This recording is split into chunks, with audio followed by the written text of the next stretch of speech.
Assalamualaikum warahmatullahi wabarakatuh. Izin memperkenalkan diri, nama saya Erlangga dari kelas manajemen 25B. Di sini NPM saya yaitu 2541178. Di sini kali ini tugas saya yaitu presentasi tentang ekonomi Islam. Pengertian ekonomi Islam.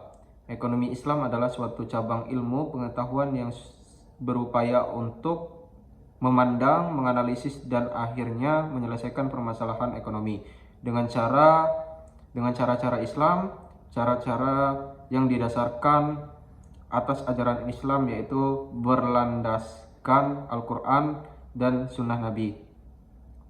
Definisi ekonomi Islam. Ekonomi Islam adalah ilmu sosial yang mempelajari masalah ekonomi masyarakat yang diilhami oleh nilai-nilai Islam. Ekonomi Islam adalah suatu upaya yang sistematik untuk memahami masalah ekonomi dan perilaku masyarakat dalam perspektif Islam. Ekonomi Islam adalah tanggapan para pemikir Muslim atas sebagai tantangan ekonomi. Dalam hal ini didasarkan pada Quran dan Sunnah di samping alasan dan pengalaman. Ekonomi Islam adalah suatu ilmu dan penerapan hukum syariah yang melindungi ketidakadilan dalam kaitan dengan upaya pencapaian kesejahteraan manusia dan pelaksanaan ibadah kepada Allah. Tujuan ekonomi Islam. Yang pertama, meningkatkan ekonomi lebih makmur, menciptakan ekonomi yang adil dan merata, mewujudkan perekonomian yang stabil, mewujudkan perekonomian yang serasi, perekonomian yang menjamin kemerdekaan, lalu menciptakan ekonomi umat yang mandiri. Prinsip atau nilai dasar ekonomi Islam. Ada beberapa 4 aspek, yaitu tauhid, keadilan, kenabian, ma'ad atau hasil, sahidik atau jujur, amanah atau dipercaya, fatonah atau cerdas, tablik atau menyampaikan. Lembaga-lembaga ekonomi Islam di Indonesia. Bank umum syariah, asuransi syariah, lembaga gadai, BMT atau bisa disebut Baitul Ma'al Wad Tamil, pasar modal syariah. Perbankan syariah ada berbagai cabang, yaitu bank syariah ada 2 cabang, yaitu bank umum syariah, bank pembiayaan rakyat syariah, bank umum konvensional yaitu unit usaha syariah, dan sistem konvensional. Pengertian bank syariah: bank yang melaksanakan kegiatan usaha secara konvensional dan atau berdasarkan prinsip usaha syariah yang dalam kegiatannya memberikan jasa dalam lalu lintas pembayaran. Prinsip syariah, pasal 1/13 Undang-Undang No. 10 tahun 1998. Prinsip syariah adalah aturan perjanjian berdasarkan hukum Islam antara bank dan pihak lain untuk penyimpanan dana atau pembiayaan kegiatan usaha atau kegiatan lainnya yang dinyatakan sesuai dengan syariah. 5 prinsip bank syariah. Yang pertama, itu prinsip bagi hasil mudharabah. Prinsip penyertaan modal yang bisa disebut musyakarah. Prinsip jual beli barang dengan memperoleh keuntungan, murabaah. Pembiayaan barang modal berdasarkan prinsip sewa murni tanpa pilihan ijarah. Pilihan pemindahan kepemilikan atas barang yang disewa dari pihak bank oleh pihak lain, yaitu ijarah wa itoknah. Peran bank syariah.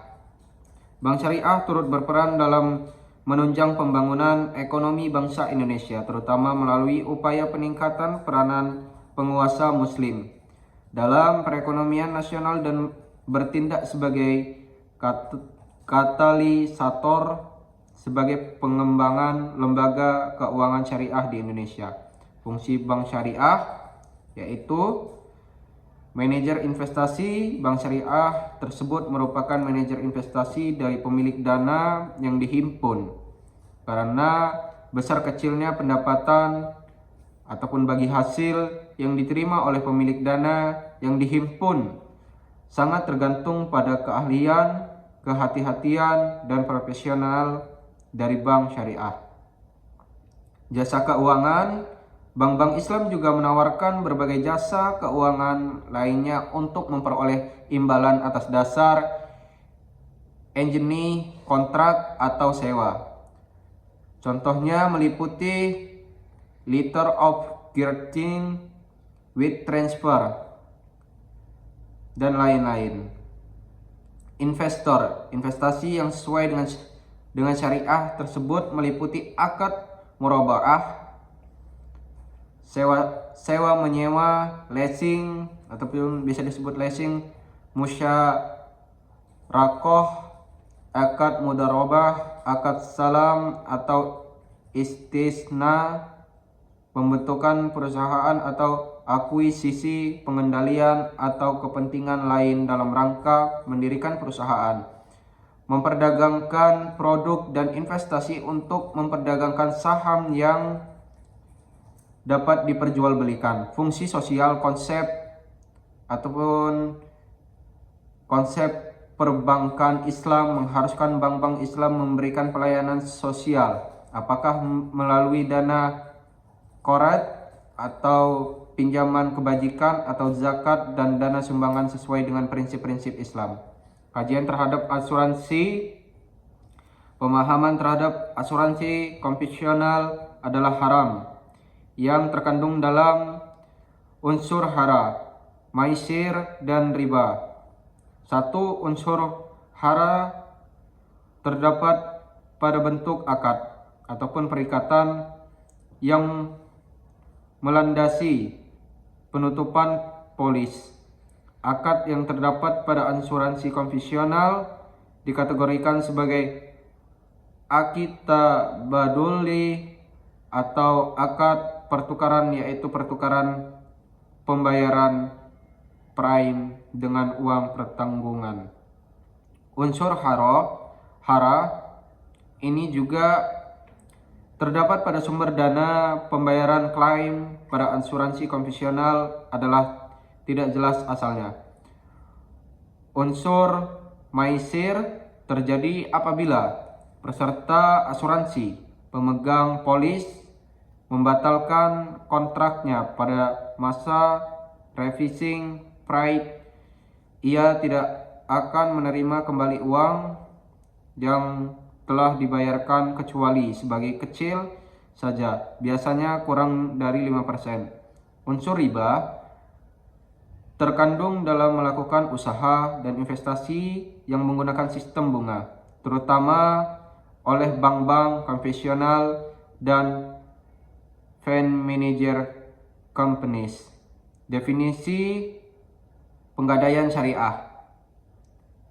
Definisinya adalah menjadikan suatu benda berharga dalam pandangan syara' sebagai jaminan hutang dengan kemungkinan hutang tersebut bisa dilunasi dengan barang tersebut atau sebagainya. Rukun dan syarat penggadaian syariah. Rahin yaitu orang yang menggadaikan. Murtahin yaitu orang yang menerima gadai. Marhun yaitu barang jaminan.